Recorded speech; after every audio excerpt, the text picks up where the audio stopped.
Okay, hello, my name is Neil Ferguson and I'm from Launchpad.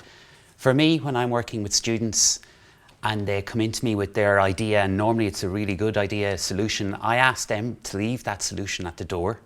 I bring them into our office, which is a real cool, funky space, and I ask them to talk to me about the problem that they're trying to address.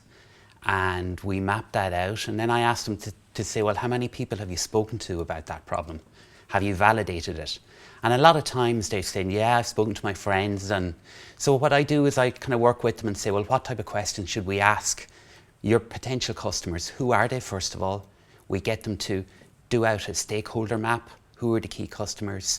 Who are the guys or girls that are going to purchase your idea or your potential solution? And then we draft up a list of questions, potential questions for them to ask them. We go out of the building then, well, they go out of the building and they ask those questions. And I make sure that they're not leading or biased questions, and to leave the solution out of the conversation altogether and get them to talk to potential customers about their journey, what experiences they're having. And then we get the answers to those questions and we come back in and we start to kind of map out, well, what are the problems that they're trying to address, and really trying to get a good problem statement.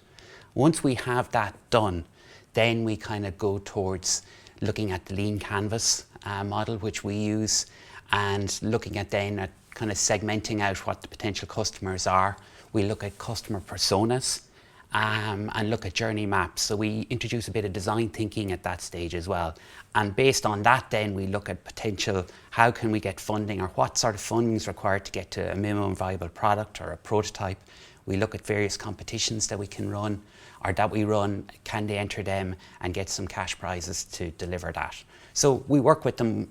Some students come along, they find out that the problems that they thought were there weren't really good, or they would identify the problem and I would let them bring their solution in from outside, and they find that the solution doesn't really match the problem that they've defined, and they pivot and they go back at it again. But no matter what, for us, the key findings are that we build key skills for the students so that they can use those skills to develop their next idea, or equally they can bring those skills with them out into the workplace when they go out to get a job. And it gives them a unique advantage over other students, that they can talk about these experiences and validating their ideas.